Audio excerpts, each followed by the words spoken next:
Okay, just angle runs. One of the things we're going to look at from our power concept. One of the things that you want to think, when we talk power, all right, the first thing that should come to mind is one to kick out and one to lead up.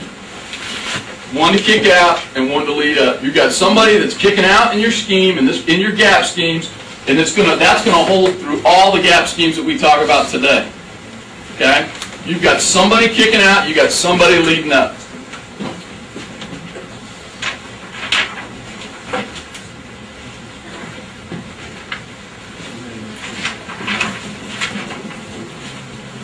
Let's take a peek, and I'll take you through it, just from a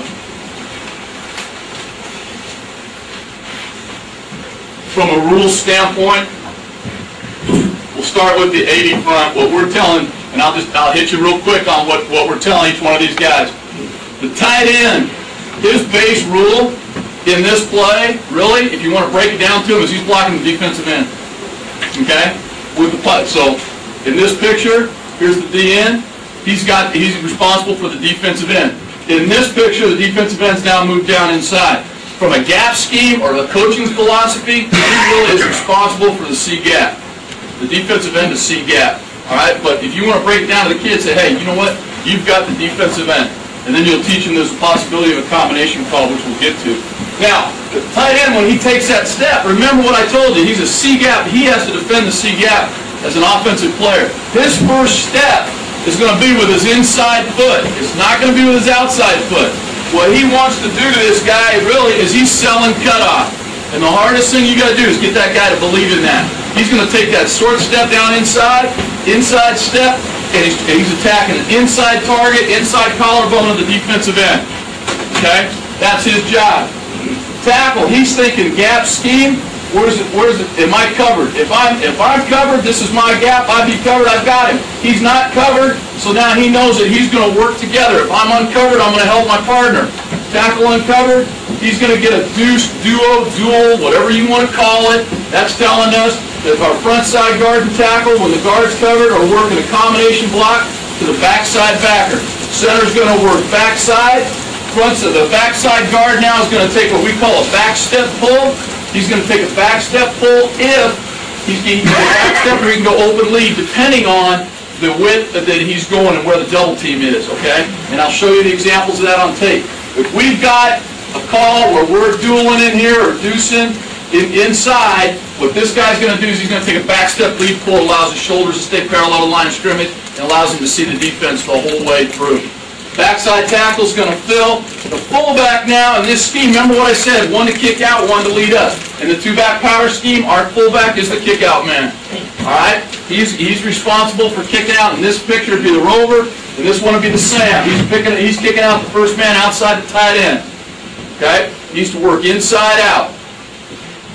Tailback, obviously, is the ball carrier. When you look at our film, you'll see that he takes a drop step from a timing standpoint. To go, quarterback's going to reverse out, get the ball to him deep, and give the running back an opportunity to really. And the keys from a back standpoint, as he takes the ball, one of the things he's thinking he's going to hug the double team, and he's going to read it inside out. Two things that he's thinking about. This play, the power play is going to work A gap, B gap, C gap. All right, it's not a bounce play. It's not designed to be a bounce play. And in his mind, he's thinking hug that double team. Okay? Two things that he's thinking about in his mind. Here's just a different look. You go to a 30 look, all right? Where's the defensive end? He's down inside. I know he's my guy. Tackle's covered. So these two are going to work together now. Tackle knows I'm covered. Here's my man. We're going to work together. They're going to make a triple call or tray or trio or whatever you want to call it. And they're working to the backside backer now. Angles, cutting the defense off. Guards working down. Center's working back. We're going to step hinge the backside to seal the backside of the tackle. Fullback's still a kicker up. He's the guy kicking. Backside guard's leading up and through. Yeah, go ahead. On that triple tray, trio, whatever you want to call it, he's got to go all the way to the backside guard. Does it ever get followed up with the backside pulling guard? No. Shouldn't. Now he's got it. Now he's got to navigate. When you're talking to the backside guard on when do I pull through, you know. And one of the reasons that we went to the back step, and on this one, the wider this guy is, we'll go open lead. But if he does go open lead, he wants to get his eyes up, and we tell him to pull up through the first available hole that's going to allow you to execute your block. When do I pull up? Hey, you come around the center, and here's that Mike linebacker, and here's a spot, get up in it. No one's telling you to go outside. Now, typically, the tray block, he's thinking that there's an opportunity probably going to happen outside the double team. But that's, the key is, and when you take, if you're going to teach a backstep lead, he's got to get depth off the line of scrimmage. If you're going to go open lead, he's got to get depth off the line of scrimmage so he can see and give himself a chance a little bit. He's got to lose some ground to gain ground as far as his point of vision. If you don't, he's screwed, okay? You don't want that guy going like this. If he's up through here like that, he's going to have a hard time. From a drawing standpoint, you really want him to be like that. You see what I'm saying? He could possibly go around the trio. He could go around the trio. If these guys are doing their job and knocking the hell out of that guy, yeah, he's going to get out and around it. Okay. No question. No question. But there's not, the thing with your guard is, there's not an exact answer. You're not going to be able to put him on a track and say, go exactly like this and you'll be right. Yeah, you got to play the game. Okay?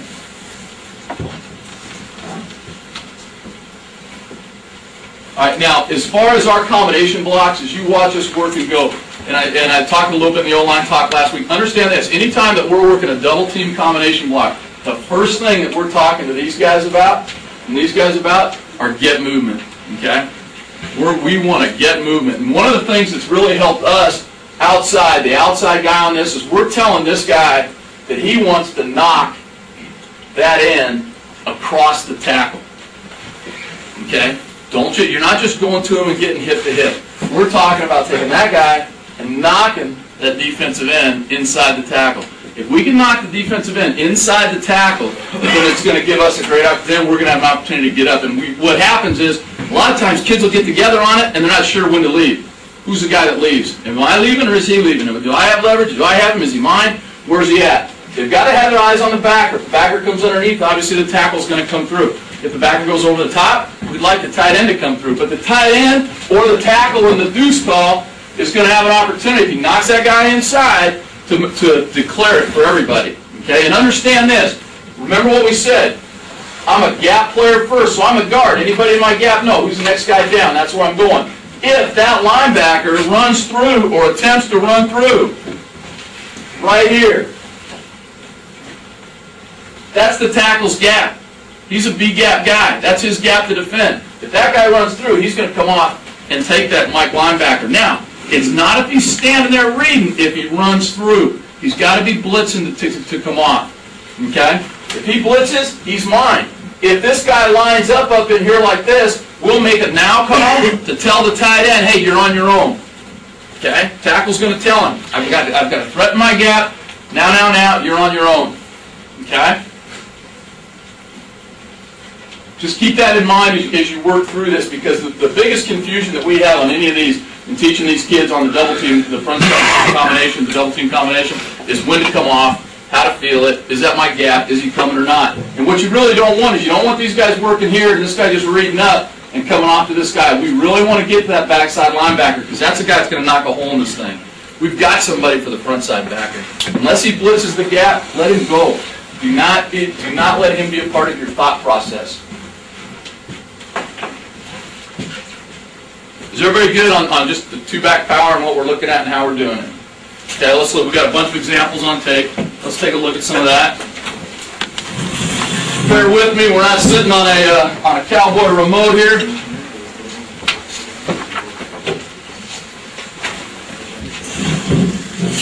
Now you're going to see some runs where it's blocked really well. You're going to see some runs where it's maybe not blocked as well, but when you got a good running back, it's going to make it makes up for some of that.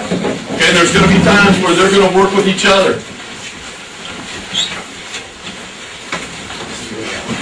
And I apologize here on the remote. I'm a little inept at these remotes. The remote's like this. This is our power concept.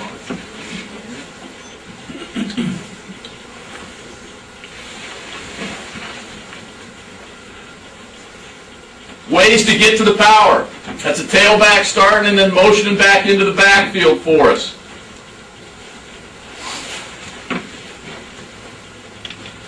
Take a peek from behind. Okay, as you look at the alignment here. Great. Covered, Uncovered inside gap. This is the gap that's threatened. These two are going to work together to go backside. This tight end now is responsible for that defensive end on his own.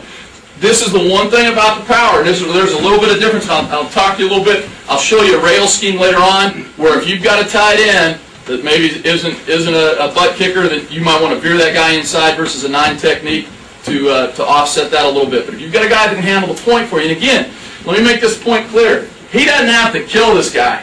All right? He needs to hold the point. He needs to just make sure that he holds the defensive end at the line of scrimmage. All right, we love for him to knock him 5 yards back. Don't get me wrong. You're always looking for that guy. But know this, okay? All that tight end's got to do is he's got to hang on to it. Okay? Tell him to hang on to that thing and just make sure that keep it at the line of scrimmage, and we're okay. If you get a tie, we'll tell that guy, hey, you get a tie, we're good. All right? Now these two guys in here need to work. That you'll see the inside player on the double team should be working an inside step first to secure his gap. So if anything runs his gap, he's taking that inside step. Now, we don't jab down inside. We tell the guy to pick it up and put it down. So he's going to pick it up and put it down right in the same plane that his foot is. So he's going to go just straight ahead with it. He's not going to go hard inside. We're not trying to get him to jump down in there. We're just trying to make him aware with that first step being an inside foot step that we're going to get this going. Now, this kid here is going to attack the inside collarbone. All right, on an 8 technique. The only time that he won't is if that guy gets in a wide 9 to him, then we'll tell him to go ahead and we'll still work his inside collarbone, but he's thinking now more of an out block. All right, if your tight end will trust himself to sell cutoff, his block will be really easy because what's going to happen is that defensive end is going to jump inside to hold the C gap, and now you use his momentum against him. And so what we'll teach that guy to do is he takes that inside step, and he's inside. And this, as soon as that kid starts to fight hard inside, on the cutoff block, we'll take a big arm, outside big arm, lock it out, and try to just drive him straight down the line of scrimmage and use his momentum against him. But if he oozes off in there, the guy's going to lock him up. He's got to self-cut off like the ball's going away. If he does that, that defensive end every time is going to jump down in the C-gap hard, and he'll be able to use his momentum against that kid and get movement on him where he might not get movement if he was just sitting there trying to hit him up under the chin. Okay, let's take a look.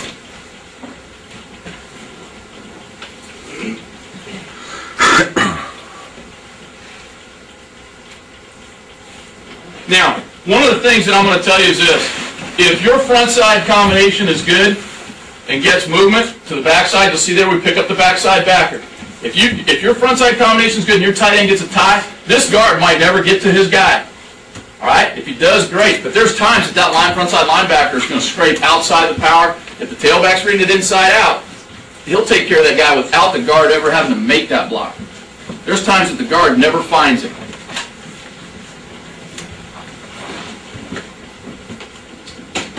And I think one of the things our backs do a great job of is they're very patient. You know, our kids are patient. They play with great vision, and they really work it a gap out. They're not trying to jump into a gap. Okay. All right. Again, for us, here's the double team. Here's the kick out. Here's the lead. All right. Who am I kicking out? The first guy outside the tight end's block. First guy outside the defensive end. Who am I leading off on? Front side, inside linebacker. Your tailback should take a backwards yes. with his offside foot. Yes. See that back step? He's taking almost the same step that the guard's doing. It's a timing. It's for timing purposes. Okay. Allows backside guard to get in front of him. Allows that backside guard to get out in front of him. Exactly. And it doesn't. And what it's not doing is also allows him when he takes that step. I think one of the things that's really good about the step that we take is when he takes that step, everything's still facing right here. It's not a turn. You've seen guys do stuff like this. You know, we're just going to drop that back step, and that allows him to keep his eyes focused on everything that's happening in front of him, and his shoulders are parallel to the line of scrimmage versus opening the shoulders one way or another. Coach, yes. If the pulling guard eyeballing, is he looking for the middle linebacker or play side or the outside? Play side, inside. All right. Unless, depending on how here's the deal. Okay, we're kicking out here. He should lead right there. We're working to that Mike backer. And here's the thing about the 40 front, guys. One of the things that can get a little bit dicey with the 40 front.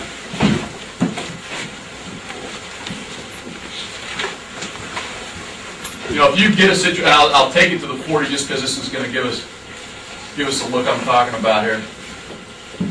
You know, as you work this, if you in the 40 front, if you lock him on the defensive end like this, Now the fullback's got to know, you know, who do I have? Who's our lead up? Who's our kick out? Here's our lead up.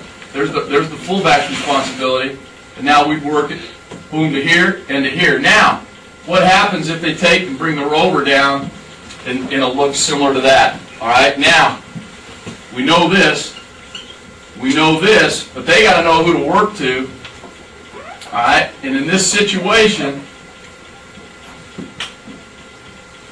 here's the kick out, one to kick out, one to lead up. They're working to the next. Is there a call for that, or is there communication? Yeah, you can. We get it if you get an even call, or we're going to get a call from our center that's identifying linebackers. That's how you're going to do it. It depends on what your language is and how you work that. But you know what? Every kid, if they can figure out from linebacker depth, remember what I said? We got one to kick out, we got one to lead up. That's how we're going to take care of the first two guys in the linebacker positions.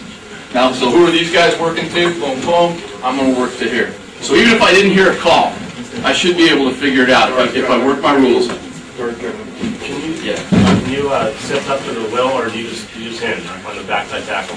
Now, what we'll do, if we're playing a team that's going to play this a lot, we'll go ahead and run a backside tight end in that situation, and we'll sift him up. Or his first thing is to handle this gap, and he can come up late. But really, when we're going to play a 40 team, we're going to put a backside tight end in the game, and that's the guy that's going to hit this sift up to the will. Good question.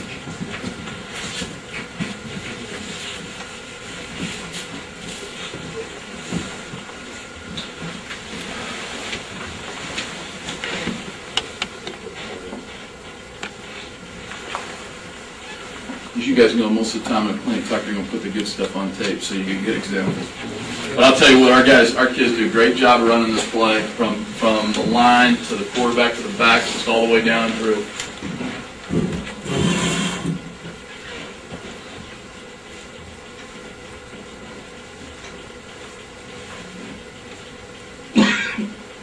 Again, remember now with your back, he's got to be thinking A gap outside. And a lot of times it's going to hit the A. Now, just as we look here, we're running the power this way. Now we've got a different look. Defensive end's now down inside. He's in the C gap. This guy's got nobody inside of him. There's no threat to his inside. So what the tackle's got to think is this. Hey, we know he's now considered covered, tackle covered. These two are going to work together. He's going to work down. Now, if the tackle had a 3 technique out in here, that's his gap, right? So he would have to go down and make a down call, and the tight end would, in essence, have that guy by himself. Not necessarily a great scheme to run to, but you could get it. You know, so what I'm saying is this, if you guys have a hard time seeing a picture that's paused. All right, right now, it looks like this. So these two are working together to the backside backer. All right, they're working back to the backside backer. If, for some reason, and some teams will do this to you on the power, that guy does this and is in a 3 technique now and is in that B gap, that tackle must work here, and now it just becomes a pure down scheme. Okay? He's got to work down. He wants to take care and protect the B gap, protect the C gap.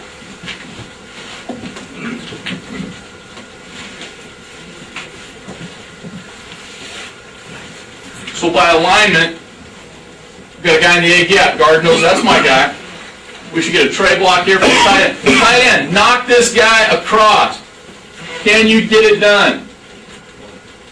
Okay? You see, if we can get that, if we get the defensive end across inside, the inside half of that tackle, look how easily it makes a tray. Or, you know, that combination block now. And the tight end's going to come up and be able to work off. And as we step down, our technique is, it's for us, on that combination block, to this guy, what I tell him is, don't you act like you're by yourself, you've got no help. It's just a down block to that guy. Okay? It's nothing more than a down block to a tight end. What is that on the tackle? Tackle's going to step, protect, inside foot first, right? Boom, boom, and he's working to throw it and lift it. All right, with his eyes right here. Put his eyes in the back, throw it and lift it. If that guy disappeared and he doesn't get a piece of him, he works and goes. Okay, so his eyes are backside, inside step, throw the flipper, work to get lift. Now, tackle comes, the tight end does his job, works him across, and he just takes it over. Yep, and then they'll work together hip to hip late.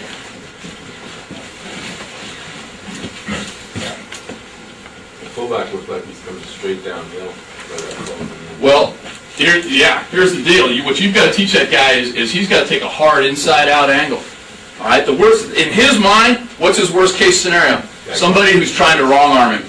All right, and that's a bitch. And as he goes, he's really watching. He's almost right at that double team, and then he's working inside-out off that thing.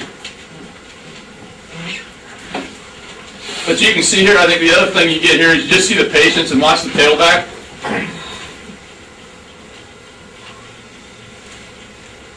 You know, a lot of guys, his initial thought, right, he knows by defense. Coach Gould does a great job of helping our kids identify the defense. He's thinking double team, hug the double team, and as the double team starts, he's still looking, though. He's still feeling A-gap out. And he sees the A-gap hole, boom, he's back inside.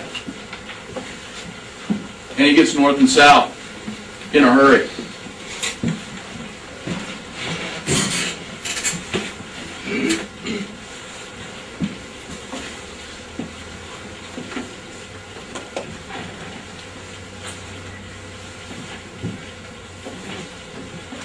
Now here's the situation we were just talking about a little bit. Okay, you got 3 technique. 3, you got a guy in the C gap, guy in the B gap. Tackle's going to, he's got to take care of the guy inside.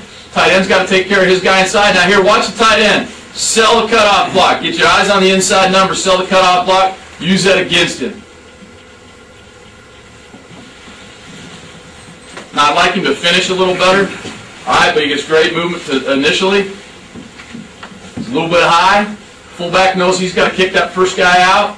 One to kick out, one to lead up. We got to lead up. Now, the one thing that your guard and tackle got to think about is where the backer is I'm working to and how fast I might have to come off. And what we tell our guys is to understand, have an understanding of how much help you might have or not have. Whether it's the tight end of the tackle, if that will linebacker is, if you've got a tight end tackle combination going on and they're working to the will and that will is over, all right, we know that we're going to have to come off that thing quicker. It's going to happen faster. So you've got to have an idea of how fast that combination is going to happen. And a lot of times, the width or tightness of that backside backer that you're working to is going to tell you or give you an idea how fast I've got to come off that thing and make it happen. In this situation, we're uphill a little bit here. Okay, watch the tackle. Now he gets off here. He gets off to it. He sees his target. These 2 guys are working to this guy right here. We're kicking out, we're leading up, and that cat's right there. He's got to come off. Gets his eyes up, we'd have an opportunity there. You see, we're an arm away from taking that thing up to shoot. That's one of the things. You just don't, very rarely are you going to get an uphill block in this scheme. And I think that's just the key. That's the key to success for us, and we hang our hat on it. And I'm going to brag a little bit. I mean, in 2005, guys, this play averaged 10.4 yards a carry for us. Okay, the 2-back power. Our gap schemes overall average just over 9 yards a carry.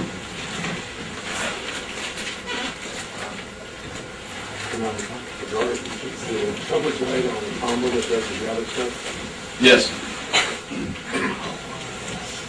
Okay, so now he's going to work his inside step, boom, bring the flipper right up, work it straight. You see, we don't want him leaning out into that guy. There's no lean out. Hey, step your gap, take it. Now he is on a track.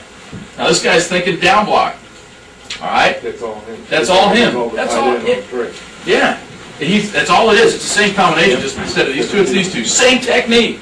So when the tackle learns the inside technique on a tray, and he sees and feels what the outside is, he learns that, it makes those guys interchangeable. Yeah.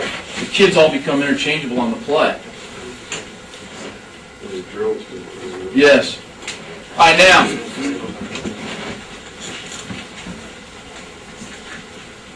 Just an example, look at the backside guard here. Eric Robertson is the kid back here, and I think he's going to work that back step pull. All right, the key to the back step pull, what we tell him, watch his first step, he's going to take his back step, his off leg, and he's trying to put that thing 1 yard behind his inside foot. 1 yard behind his inside foot is the target that we give him. And is he going to get it a yard there? It's a reach. I doubt it. But the key is, if he doesn't get depth on the first step, he can't execute that pull because he's going to be up into the line of scrimmage too soon. Get the depth, bang, come across, and now he's able to work across and keep his shoulders parallel to the line of scrimmage and see everything that's happening in front of him. I think it's absolutely excellent when he's got a deuce or dual call on the front side. A tray call, sometimes I think it's a little bit stretched, and I think that your open lead step's better for him because he might have further to go. that double team he's probably going to get outside of most of the time. So he's got to go a little bit further, and this is a little bit slower, under control pull. But when you've got the guard and tackle on the combination, amen. Run it. The kids will love it. Works transfers across to dance situations. They're awesome. You know, and what we're telling that pulling guard is when he gets up on the linebacker, guys, we're trying to cover that guy up. We're not telling him to pick a side. We're not telling him, hey, attack the play side number, attack this number. What we're telling him is to hit that kid right under the chin. All right, and what we're trying to do is cover the back up, cover the linebacker up, and give the back the opportunity to go either way. If we pick a side as a puller, then we've basically sentenced the running back to one way, and that's it. He's got one way to go now. You go like this, boom, and you're kicking it. Here I go. But you don't know as a guard that's pulling, is you don't know where's the next defender coming in. The tailback can see the next guy coming in. So you sit there, and if you force the tailback to go maybe inside your play and the backside guy's coming, you've just sentenced him to getting hit for a 4-yard gain. Instead of getting up underneath and covering him up, tailback sees that guy coming, and he whoop, slides to the outside of that block. Give the running back a two-way go.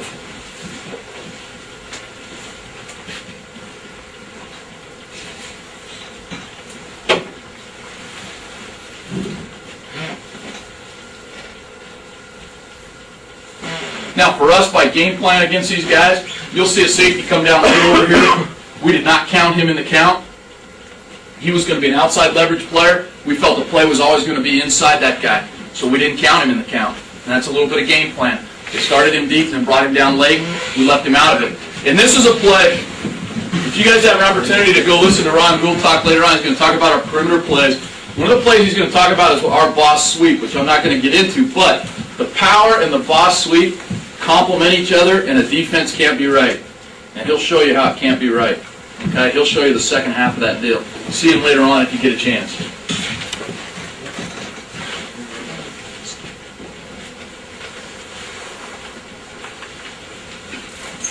Here's one that we got now. This just gives you an opportunity to see it hitting against movement. Okay.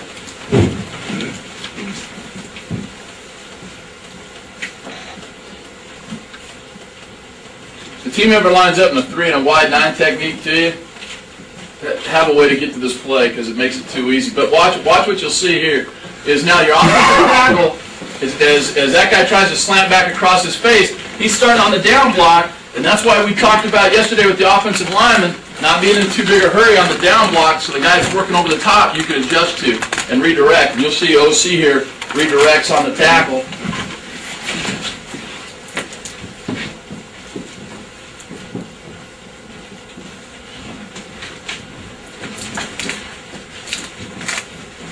Yes, sir. Great question. You're talking about back, obviously, A gap, C gap. Yes. Discretionary. Yes. When that guard is pulling, there's a lot of circumstances that happen in every play. Yes. Does he actually have some type of window of opportunity? All of a sudden, he's taking that step as you prescribed. He's moving laterally, and all of a sudden he tends to want to, let's say, go up, let's say, the B gap by circumstance. Okay. So that was drawn up. But that thing gets blown up. Well, he, just by circumstance, Oh, sorry, I thought it was dance. Here we go. all right, so by circumstance, if that thing kind of like gets tightened up, will he actually move, let's say, to C? Slide it, yes. Work it. So he's in a discretionary mode by You betcha. circumstance. So he's going to be working with the back in tandem, Yes, finding windows of opportunity. Is that correct? that's correct.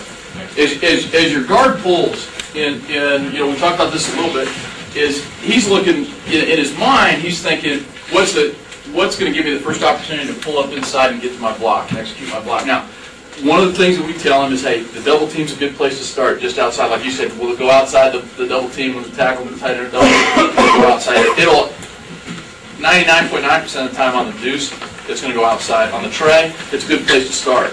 He's thinking that. And if we get great movement, it's always going to happen. But if that double team gets stuck out there in the C gap, and he's going to pull up in there, then he's going to take it up inside. In your situation, he's thinking B gap, and all of a sudden it's balled up. But that's one of the reasons on the back step lead where he's working parallel. He can see that thing balled up and just slide it. And what we tell our tailback is that tailback is he's thinking A, B, C. He's got a couple different parameters. Thinking inside out. He's thinking hug the double team, relate to the puller. Right? So he's going to relate to the puller. But is the puller, understand this, the puller and the back aren't always going to go up in the same hole. They don't have to. They're not tied to each other. But that we tell that guard to find his way to his block. And you betcha, if that thing balls up, he slides it to the C gap, it could bounce. Not very often, but it could. And he's not wrong.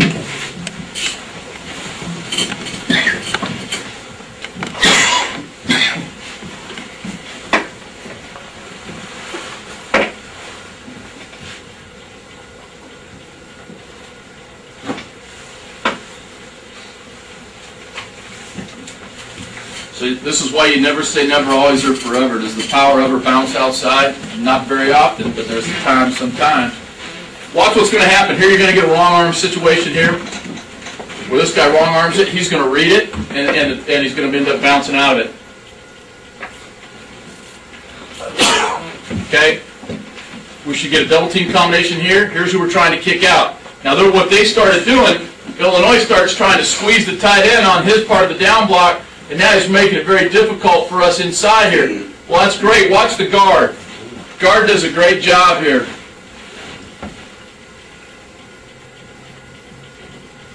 Yeah, he's just going to find his way. He ends up almost outside the kick-out block. Who are they? They could be. There's no corner over there. No. They struggled a little bit. Their defensive end had a bad day at Black Rock, too. 91 wasn't real sure about why he was playing this.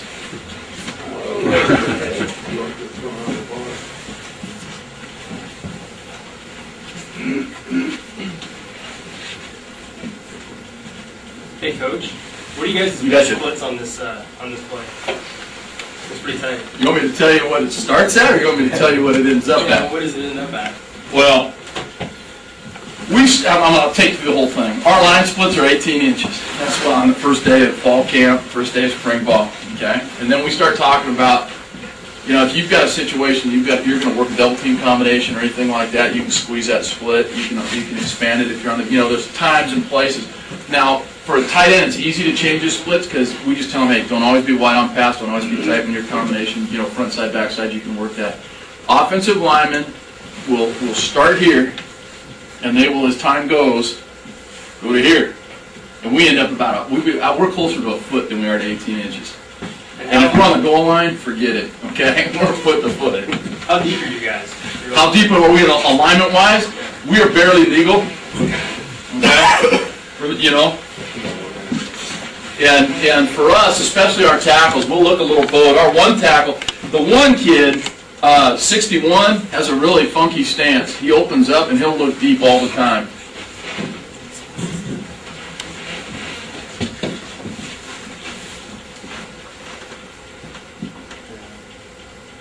Okay, I think we miss I'll go back and talk to you a little bit about this. Here's where you can get into problems a little bit with trying to tell your guys what to expect or what not to expect. All right, there are no guarantees on this play. But we go into the Stanford game, and one of the things they did was they played it a lot like Illinois played us at the end. They wanted to squeeze the tight end's block all the time. So we're talking to the guard and we're talking to the fullback about, hey, if the fullback gets wrong arm, we can go ahead this week and try to take it outside, and we had all these cool things going on. And to be honest with you, and everybody reads it as that, but if we read this play just the way we should read it day in and day out, we'd have been fine. And sometimes you can overthink or overanalyze. We come up with all these cool ideas, and we really left a little bit on the table, I thought, because we as coaches gave the kids too many things to think about. Now all of a sudden, you've taken one of the advantages of the angle run schemes, which is just being able to come off the ball and know where you're going, and you put some thought into it. You put doubt in their minds, and when you do that, now you get some stuff that's not great. The reason I put this play on is we had more in it, and plus it gave you an opportunity to watch us. Just another way to get to it. We'll start the fullback week, motion him over. We'll do it with an H. We'll do it a lot of different ways. But you can see kind of where he gets, he feels the guard going around the end, and he's going to go with it. the guard there really made us, he predetermined that, boy, I'm playing Stanford, and Stanford's going to do this, and I'm going to go outside. From the get-go, he was going outside.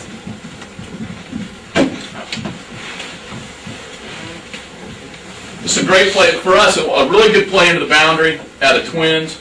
We start with him weak, bring him back across. Now they're going to adjust and come down a little bit with the safety. And we actually end up picking him off because the linebacker gets picked off. Tell your puller, if he gets up in the hole and that linebacker disappears, the one thing he cannot do, don't stop. Once you make that decision and turn up in the hole to go get that backer, maybe he gets hung up, maybe he blitzes. You know what happens? Here's this kid, he's looking for the frontside backer. The frontside backer blitzes and the tackle blocks him, and all of a sudden he gets up in there, and what's he do? He stops to look around. Don't stop. All right?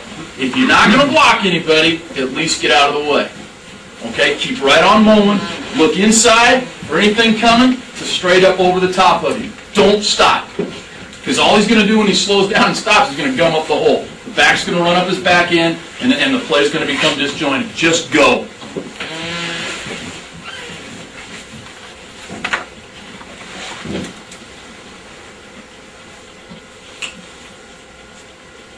Now our tackle here gets freaking. He can't figure out why they're playing a 1 and a 7 and no one's around. Okay, you see, he comes up. He's like, well, so what he did was when he sees a 1, he usually thinks tray, so he's going to what we call air tray that. All right, so he's working his air tray steps. Hey, there's no one there. He's stepping with his inside foot. Boom, watch. He's going to pick it up, put it down. He's got his flipper on air. Then he's going to go find his backside backer. Looks a little goofy, but the kid's ingrained. Okay? He knows his job, he knows the rules, and he does it. But there's an example of the linebacker fills inside. This guy really loses sight of him and keeps pulling around the edge and finds another colored jersey. And the linebacker that jumps in the A gap and the ball goes outside of it because the back bounces it, can't make the play, and now the safety that's come down that Oregon thinks is in a great position to make the play ends up blocked, and it becomes a touchdown run.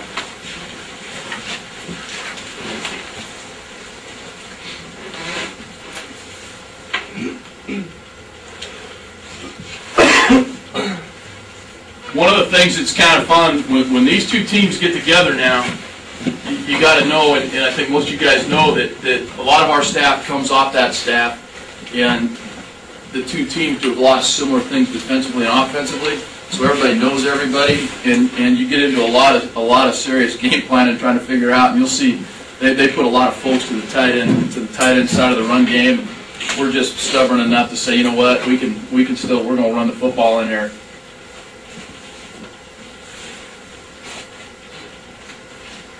So what happens is they're going to walk the guy down. They've got a guy sitting out here. We work to him.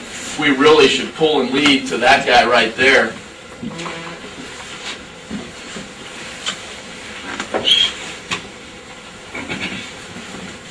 That's just a good example of just hitting the ball downhill and running. If you can get a hat on a hat and hit this thing downhill hard, you're going to make hay. Okay, earlier you saw us bring the tail back in. Now we're bringing the full back in. Now, here's the tough part of that. It's got to be against a team. It's got a fairly defined look over here, all right? If they're going to drop somebody down or maybe change the fullback's job or his responsibility, it's not a good idea. But what you've done, guys, and I know this looks silly, possibly, but what you've done is you're in a huddle here and you've got 12 personnel in the game. You've got one tight end, two backs. That defensive coordinator saying this is what they're doing. And then all of a sudden you come out, do a one back. And a lot of teams will make a one-back check or a coverage check on you, and they check the coverage, and then you bring that guy back in, and you get what you want. So, I mean, just things that you look at when you're looking at your opponent that's going to cause them problems. And how does it complement something else we might be doing, possibly in the passing game? Okay? Now, the reason this is in, this guy is a very gifted player, but he doesn't make a great read here.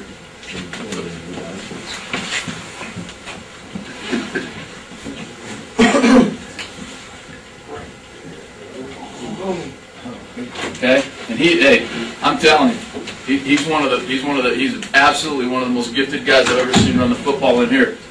But you know what? Here's what happens to him. he gets spooked a little bit. The guard's a little slow there, and he sees that. He sees this guy and feels him and starts to come off.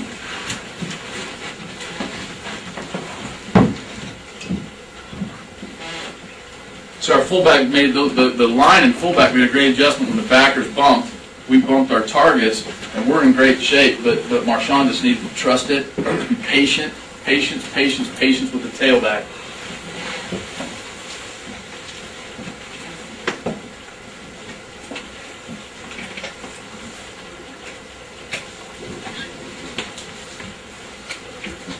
I always tell the team struggles a little bit. They show up on here. Okay, just an example here. Just again, looking at the tray on the front side, working the backside backer, the kick out, finding the front side linebacker, trying to eat that guy up, get up under him, watching the back step lead pull. Is that backside linebacker going to be a pretty good athlete to make that play on a consistent basis? Or? That guy right there? No, yeah, number 11. I mean, they ever start creeping him in? Did I shut that down? No, well, yeah, they'll start creeping him over. This kid, Yeah. to get there. So you know what? For us, it's a as you look at what they're doing, and you know they've got the extra guy that they've actually brought back in there, and what he did was he kicked the linebackers over to give him an extra guy on the backside. He just couldn't get to it. Yeah, it's a hell of a play. It's a tough play to make. Do you have a counter to go with the power? Yeah. Or back at it,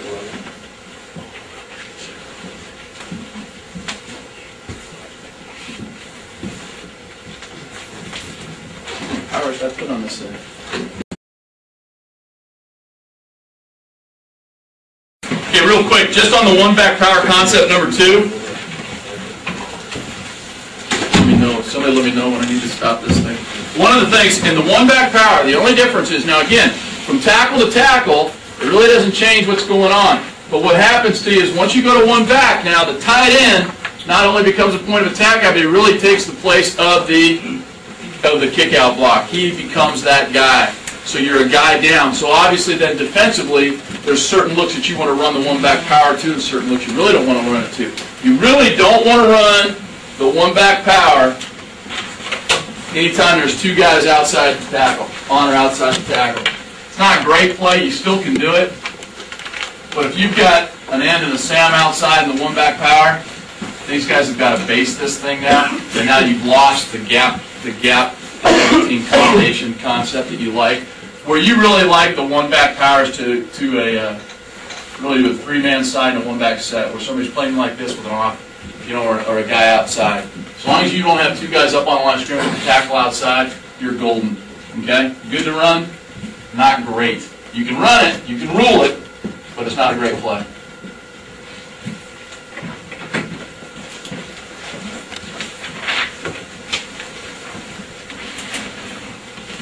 Okay, so now, in our one-back power concept, no longer do we have the ability, we don't have a kick-out and a lead-up blocker. We've still got our lead-up guy, we've got one to lead up, but now, that tight end has become he's become a 2 guy. He's really the fullback and the tight end, in essence, is what he's become. So again, 3-man side, with a guy off in leverage, it's a great play. We can run it, we can still have our double-team combination to the backside. Tight end's still doing the same thing he always does. Okay? Now, the only difference to him is, his rule is, instead of block defensive end, which was the base rule that he started with on the power, his base rule is block man on. Alright, so he gets this look over here. Now he's going to block man on, he's going to block the Sam backer. Here, block man on. Base call, block man on, man on. Now, so you guys can just see the difference here. You can see what we lost here is this. Now you've got 2 front side blocks, and to us, what we consider, we're running the ball this way, and we've got 2 guys blocking here like this, and we're trying to get the ball inside. These are uphill blocks to us. We really don't want to have that. That's not what we're looking for on this play. So if we're going to play a team that's an underfront team, we're probably not going to carry the one-back power in it. We're not going to carry it that way. Okay? We might go to a one-back set and still run our 2-back power by motioning a guy and bringing a guy across to be the kick-out guy. But we feel at that point, anytime you've got that type of look over here, then you need to have a kick-out blocker. Okay? Love it. Like it. Okay? Anytime we've got this look, we're okay. We like that to the one back power. Two on outside the tackle on the line of scrimmage, not a great play. Now, if you're going to carry it against a team that's a multiple team, you might want to package this. Put it with a pass play, put it with a check, put it with something else that says, hey guys, we're either going to run this or something else. Okay? That's maybe taking that next step. So the rules are all the same except Yep. for the tight end. Yeah, this is the only guy that's got it. Now, the difference is, he still has that guy that he normally would block, right? If he's covered, I've got my man, so his rule hasn't really changed. Just his rule changes. Well, no, when you throw the, isn't that tackle responsible for the B gap when you Right. pull back in there, so his Yep. steps are a little different? His step's different. He'll change his technique, but he won't change his rule per se. You see what I'm saying? He's still targeting the same guy, but you're absolutely correct. And so now what you've got is you've got base, and you have no what? There's no B gap defender. Okay, so run through's going to hit you in the teeth. That's why, not good. You know, if we got caught in a game with this, we'd rule it and run it. You know, but we probably wouldn't run it again. That is a time where we'd say, ooh, they're running. You know, happens. You don't think a team's going to come out and run under front against you. You think it's a good idea. You take it into the game plan. All of a sudden, the second series, they come out and they start running under front. And you got to put the one back power away. You know, you're not going to make a good living on it because that guy is going to run through that gap. If they reduce the weak side, so the center goes backside and Yes. the onside guard climbs up. Right. Exactly. So then the bucket, yeah. Down here. So now what do you got? You've got this. If they're playing a backside inside backer, you've got nobody to him. All right. Remember, this play is an ideal play against an ideal numbers. You know, it is a play that's not going to work. It's not a week-to-week play. All right. It's a game plan play. It's a game plan play, or it's a package play. For us, it's a package play. We carry it in a package. But I don't know time-wise if you guys, how many guys carry a lot of packages. You know, at the high school level. I don't know if that's easy or not easy, just because I haven't been there and done it. But that's how we carry it. We usually carry it as a package play with a protection pass, you know, with a drop back concept that we like to get the ball down the field on.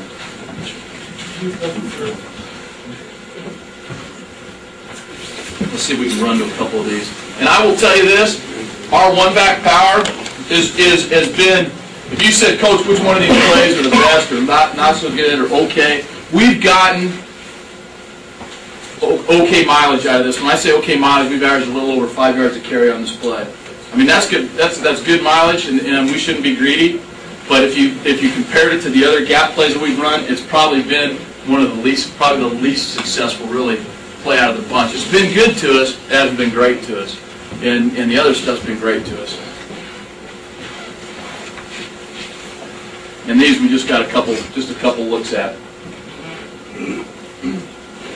Okay, so here, like the numbers, you know, in fact, we really love the numbers because the inside linebacker is really back here. We're not going to worry about this guy. We've got a nice 3-man side, and we can block that 6-man box.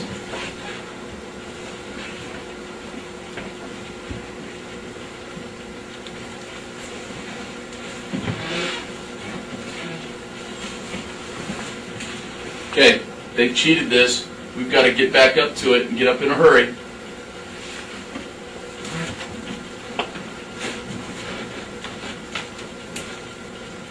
But we've got a 6-man box, we can get it all blocked. Need to be a little more aggressive here, need to get more movement. We get good displacement. We're good with our knockoff. Now, at times, you can't look for too much. You know, tell a kid to make a decision, he's patient, but once he makes and commits, commit. Commit and go.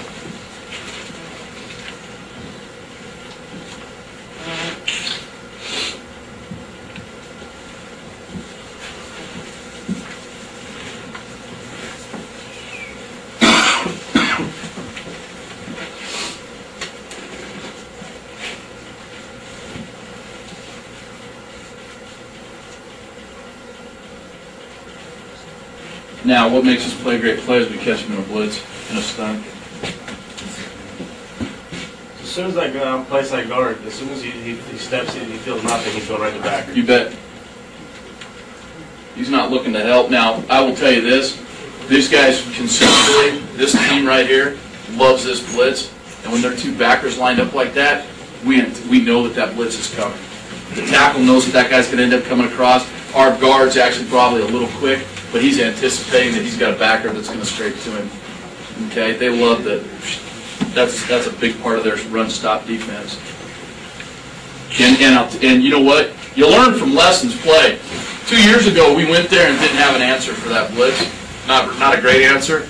And so it was a hit and miss. We ran some plays up in there and got our ass knocked off, and we ran some plays in there and hit them and seamed them. This year we worked it a little bit more, taught the kids the alignments and how it looked and how it was going to happen, and our kids did a better job of handling it up front. We did a better job of coaching it to give them a chance. Now the only thing I'm going to talk about on the puller here, hey, puller, nothing there. Don't hesitate, just keep coming. You see he's going to be telling, look inside to up in front, but go. You know, he still kind of choked it down just a little bit because he was shocked. He's like, oh shit, where's the white thing?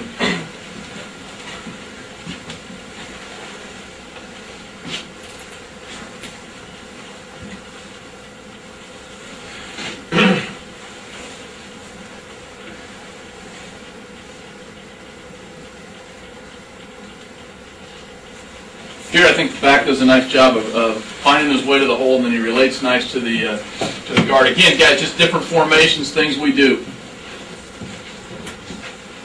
So this is really on a two-back play, isn't it?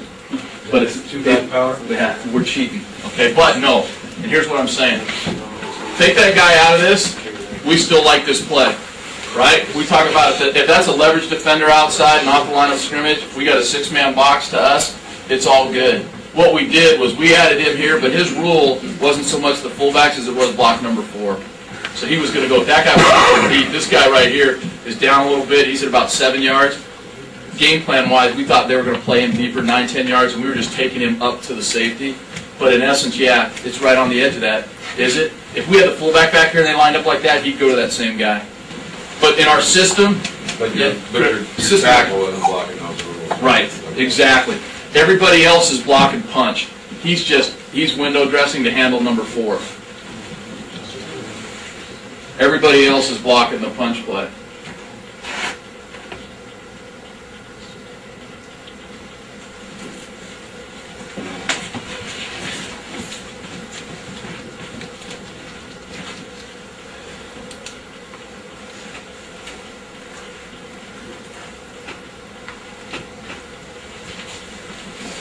You'll notice that that's a play a lot of times that we motion to receiver, somebody over there to take that guy off and get to remove the defender, the 4th defender.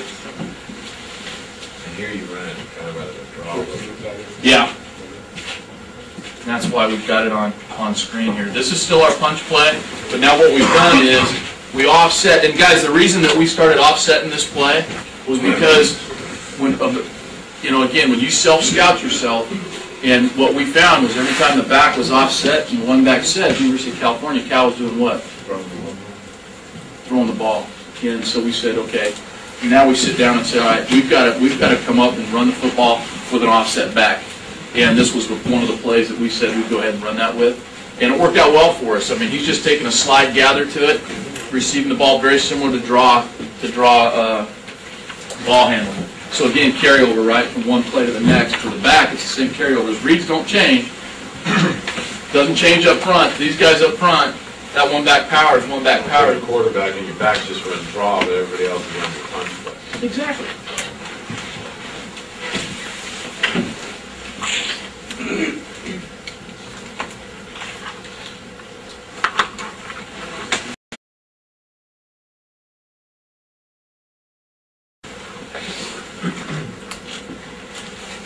Okay, I'm going to jump real quick so you guys can take a look at something. All right? I'm not going to show you. I don't have any great clips of this. And to be honest with you, it's not a big part of what we do, but it is something you can do. And that's our rail concept. And the rail concept, from a rule standpoint, where it becomes different is for the tight end. On a 9 technique, we tell him if he's head up to outside, that you're going to veer inside to the next linebacker. Not the first linebacker, but to the next linebacker. Okay? what that does for you is it allows, if you've got a kid that might struggle against a down defensive end, it gives you an opportunity. In the 7 technique, you're down blocking, we think he can live with that. If he's in an 8 technique, 9 technique, and the guy's we're having a hard time maybe tight reaching that guy or handling on the line of scrimmage, you want to rail him down inside. But what's the trade-off? The trade-off is this. You better have an ass kicker at fullback because now he's kicking out on the defensive end. Okay? And that's more what the traditional power and the old-fashioned power. Right. And that's the difference between what we do, what we call our power, and what we call our rail concept, which is our pure angle concept. And the downside to this, and the reason I just wanted to show it to you and have it in here is this. I think it's great, all right? At times, you know, if you've got a really good fullback, you've got a tight end that might not be a great player, then the rail concept's a good idea. I think if you don't have a guy back here at the fullback position that's a butt kicker, it's a little bit tough. Now, the upside to that for us, you know, because you're trying to kick somebody out now that's a pretty good player, your fullback, if he's not a great player, is going to struggle on that block if you're going to get squeezed a lot. We're not a huge proponent of the rail scheme. I think there's a time and a place for it, I guess is what I'm saying. Coach, on the 7 technique, are you looping your tight end, or is he still basing? No, he's basing it. He's He's attacking that guy's inside number. We're not going to loop him and get into stuff like that. You betcha. Because typically when there's a 7 technique, there's somebody that's in proximity to him that's playing a force player. If you try to loop him inside, you know, now you're back, you're going to end up with 2 outside, and it's not a great idea. Okay? So we're going to go ahead and still handle that. It's only when he's got an 8 technique or 9 technique that he's going to rail inside. And again, now the concept doesn't change for a whole lot of people, but it changes his concept. And then the thing that happens is now we know if we're on a rail, these guys now have to know that they have to work what? One backer further back. You see what I'm saying? So now your front side combination, double team combination's got to work one further back because the tight end's inside, going inside of the next. Coach, when do you choose hard and tight end, like in that 80 front? We're coming. Yeah, we're coming to it. We're coming. You're jumping the gun, darn it! You're one ahead. Okay.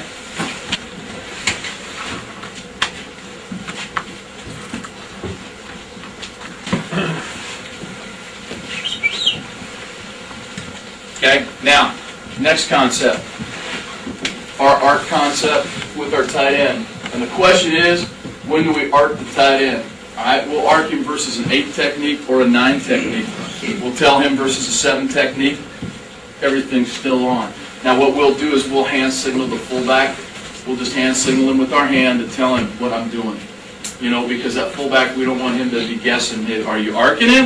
Is that guy an 8? Is he a 7? What is he? When do we do it? We're going to do it again, maybe, possibly, and I think this is a situation where we would tend to arc more than we would rail.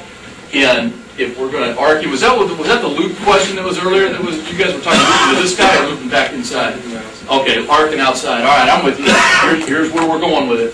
This fits our personality as far as the power goes better than the rail scheme does. Okay? And what we're telling him is 8 technique, 9 technique, he's going to arc to number 4. Okay? And as he comes off that thing, I played with this thing, and what we'll try to do is we'll be under control and try to flash our hands at that defensive end. And we'll actually try to, if our kid's pretty good at it, we'll try to take our inside hand and just kind of punch that guy's outside shoulder as we go. And try to just, what we're trying is to just entertain him for just a second. Entertain his eyes, entertain his thought, let him feel reach. You know, what I'll talk to the tight end about is make this defensive end feel reach. And if he feels it, then he'll widen naturally with us, and it's going to help that fullback. And that's why I like it better than I do the rail scheme, because now you're giving the fullback a chance. Now you might be asking him to block an ass kicker, but at least you're trying to influence that guy a little bit on the way. And you're not giving him pure eyes on me. Your preference still to block the tight end on him, but this a change-up if the tight end's not as good of a blocker? Yes. Going that way? And you know what? We will, versus if we think a guy's just, we're playing a great defensive end, then that's an opportunity for us to work that, okay? And if we think we're going to get a lot of 8 technique against that guy, and that's the hardest thing for us, then we might carry the arc concept into the game. We're always going to start with the power concept. You know, as far as what do we put in first in our installation, we're going to put power in. This is a secondary concept that we're going to use based on their personnel or how that guy plays it. Somebody, I think, had a question. Yeah, Go. splits, what do you tell the tight end on splits on that 40? On this, Yeah. he'll go 2 feet. Yeah. Yeah, we split it out a little bit. We don't go any wider than 2. No water. Nah, you know, I'm not a big 3-foot split guy to give you. You know, what I'll tell them is this: if we're going to inside release on a pass route, give yourself an extra 6 inches or something like that, and work your release. But I think it becomes too much of run pass if that guy's like, and we tend to be tight versus wide. You know, some guys, you know, we're going to put you in a 5-foot split, and here we go, everybody. You know, just philosophically, we tend to be a little more constricted. Get a fake out of that, since he's already in a route? Play action pass. We throw power pass out of this, yes. Okay, this is probably one of the lead play action passes. We'll take the fullback to the flat, put the tight end on the flag. That is in the play action talk, we'll roll with that, but yeah, that's probably one of our main green zone play action passes. Great short yardage play action pass, and it all fits. Okay, that's our arc concept. Coach, how would you block a, you call it boss look, where wide 9 and a linebacker head up on the tight end, kind of the bear look? Oh, the vice look? Fullback's got the vice player. Down here, sorry. Okay, now, and the reason is this. If he goes out, this guy's usually what? When you've got that vice linebacker or boss linebacker, as you call it, what's this guy's responsibility in coverage? He's man-to-man. So as soon as the tight end blocks out, he does this. And then he looks. In your normal power? What's that? Our normal power, we go 2 different ways. We've got the power concept, which is one way. We've got the arc concept, which is one way. And then here on the power, we're going to stay to our gap. All right? This is an argument that goes round and round from my standpoint, for me, for my guy, because it's like, okay, when we're doing this is how you want to block. When we're doing that, we change this rule up. And the power concept initially starts with us thinking that we're going to get great movement on a little guy and kick the Sam out. The reason that it works for us when we say the arc concept to go out is because our arc is outside thought to us, so it works rule-wise, but it's 2 different things. You know, my thing is, hey, we tell him on a 7 technique, on the arc concept, he still has a 7 technique. On vice, why don't we just keep him on the little guy? But what we're just trying to keep the arc concept, and that's kind of the argument that with staff-wise, the discussion, not argument, but the discussion that we get into is which is the best way. And on the power, we'll go ahead and try to drill the little guy out of there. On the arc concept, we'll try to go and see if we can borrow that guy's eyes and let the fullback have the inside-out shot on him.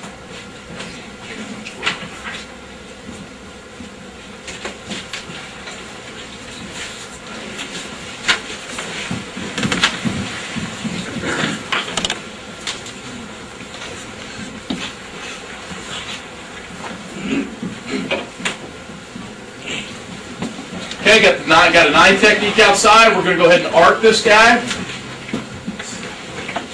Okay, what we've done, this is a couple years ago. What we'll try to do now is take this guy's inside hand and punch that shoulder on the way by. But you can see here, watch the defensive end.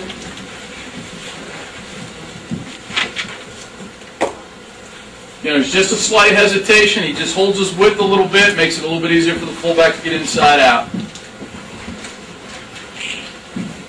Now, this is our concept, or what we call, we put this under this family. You're going to say, Coach, that's not really an arc, but it's a way for us to run this conceptually out of the bunch set, out of what we call our triangle set. He's still working. The reason that we call it arc is because we're going to motion him and kick the inside guy out with our fullback, and he's working man over. So for the tight end, otherwise he'd be thinking, I've got to block that inside guy. We have to keep this in our arc family.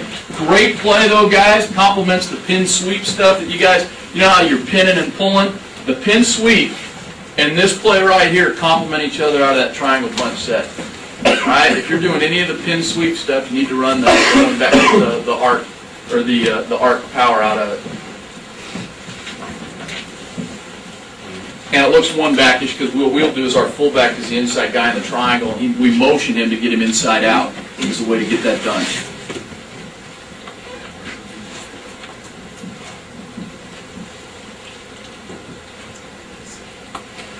What do you prefer to run this offset, or do you like the angle better on offset? What's your opinion? You know what? We like the angle for this kid. He likes it better because he can get on the guy sooner. And it's instead of being, when you're from, you can run it from the eye, and run it from the eye for forever. And it's inside out, you run your course, and everything's great. If you ask the fullback what he likes better, he'd rather be offset because now it's not as much of a, it's more, he can attack downhill, inside out. The kids like it better, and they can get on him faster. If you're playing a guy that's going to come up the field or wrong arm in a hurry, offsetting you allows you to get into that block just a little bit sooner and keep the width on the hole, keep the width on that side of the defense. That's the biggest reason. It just allows you to hold the width of the defense. And the fullbacks like it better because they get into it sooner. But this becomes an easy block. Now this is a great, hey, you're playing a 9-technique team, 8-technique team, this is a great way to get it done, and you're not asking that tight end now to be an ass kicker at the point of attack.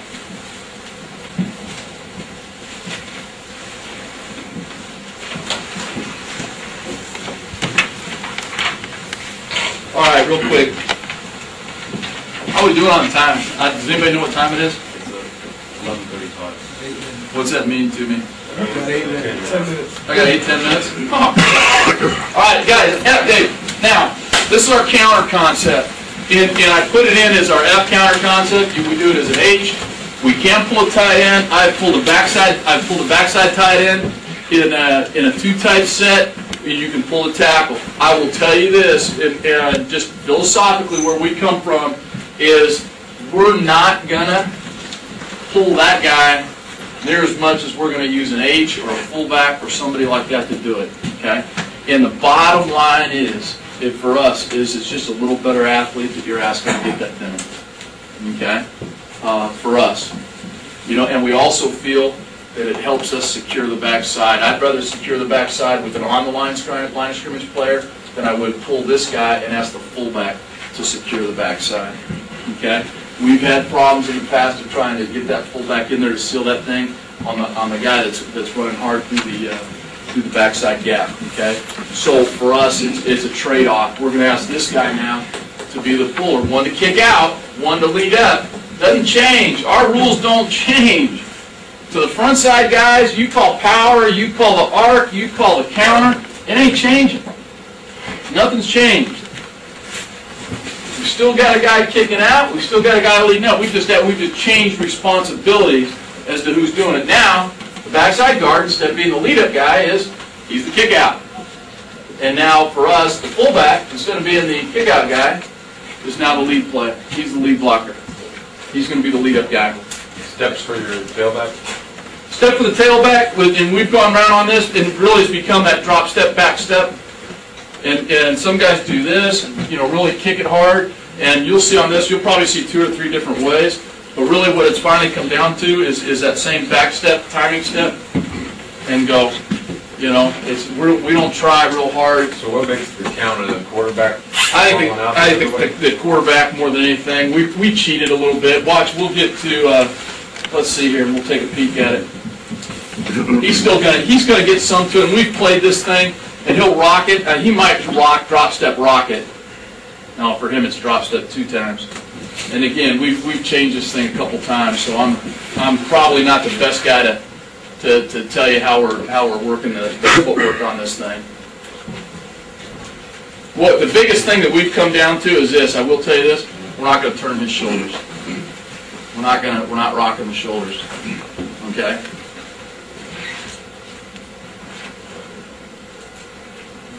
So what counters become for us more than anything is a way to change up who the kick-out blocker, who the lead blocker is, not so much who and the quarterback action. But our quarterback reverses on the power too.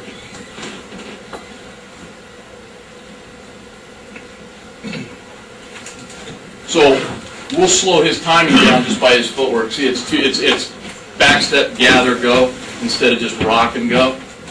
That's the difference.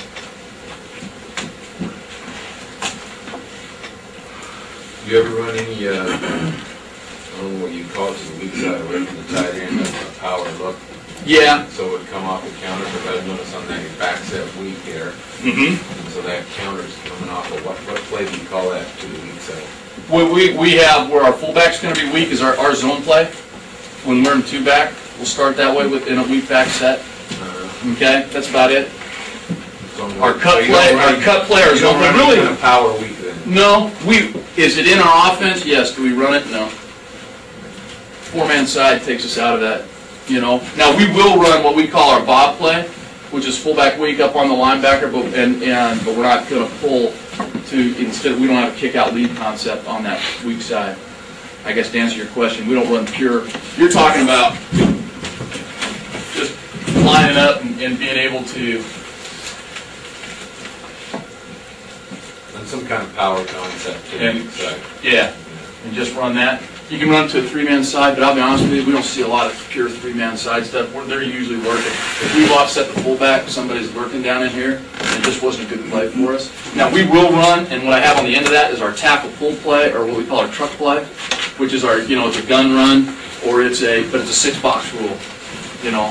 So what you'll see for us, because we're not going to probably, get to it, but if let's say we're getting something here, where we can, work the double team back and pull the tackle, type of thing. Or for us, excuse me, I kind of screwed you on that. We really want to run that to a one technique, and we'll pull the backside tackle like that. But we don't run any pure two-back power scheme back to the weak side anymore. It's just we saw so many four defenders looks back there that when we packaged it, we hardly get it called.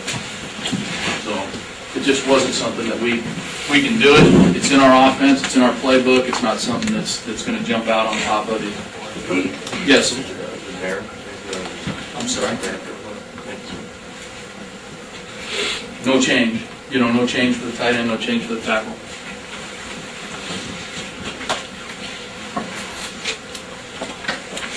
And here we're actually doing this with an H.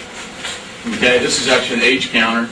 We're our wing set. Now this is a big set for us, so we line up a lot with two tight end wing, and now to bring the wing back and be the puller, it's a natural fit for us. We do a lot of heavy back stuff, so it's a natural for the fullback to come back to us.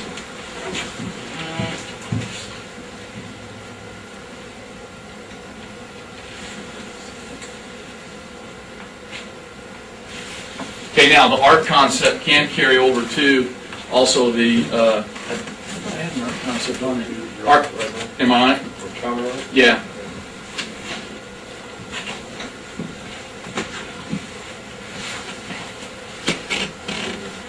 No.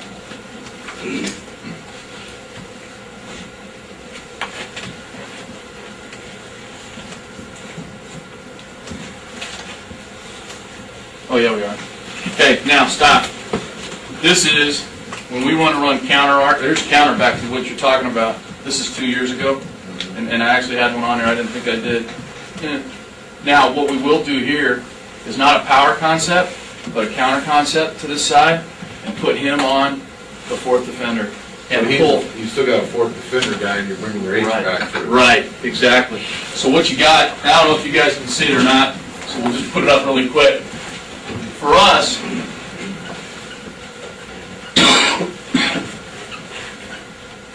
this is a big part of what we do. Okay, so we lined up, we go here with our wing. Now, we want to run backside, weak side, counter / power, but for us it'd have to be counter, right? So we're going to put our fullback over here. Now you've got number 4 here, but what we run is basically what we call our arc concept, and we're arcing him, whether he'd be, we could conceivably be like that, and arc him to 4, but we keep it here. Now our arc counter is going to put him here, we call it force. When we're running, we call it force. And now, kick out, lead up, and he takes care of that fourth defender over there. You've got to be a 2-back team that's going to run wing, and run wing in your offense, and now it becomes a viable play backside too. Unless you want to pull that backside tackle, which you never do. Which we don't do, exactly. For us, we got to get the wing. You can go like this, now pull this cat and go, seal him down inside. The tough thing is now, when you do that from this look, and your fullback's over here, you're covering a lot of hay with just a center and a tight end. trying to take care of any run-through stuff here. So if they've got a nose at one technique and they run that guy off his edge, you're asking that tight end to go a long way. And that's the, hey, let's do this and let's leave that guy in, put a better athlete at it, let's be more secure on the backside. That's our thought.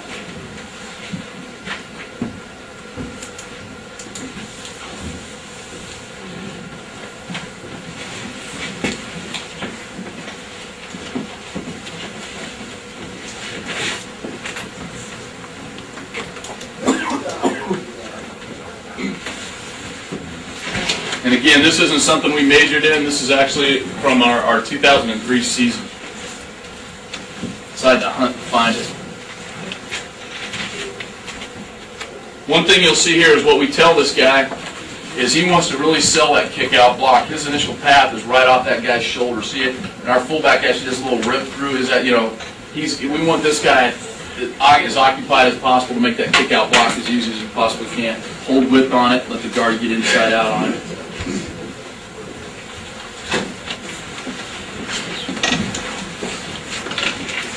I'll run this really quick, guys. This is just our, basically now this is something that a lot of gun teams are going to run.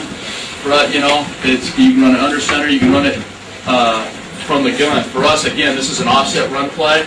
This is our tackle pull play. Back to the weak side, you got to run it to a one technique. Don't like it to a three because you end up going base, and it's not near as good.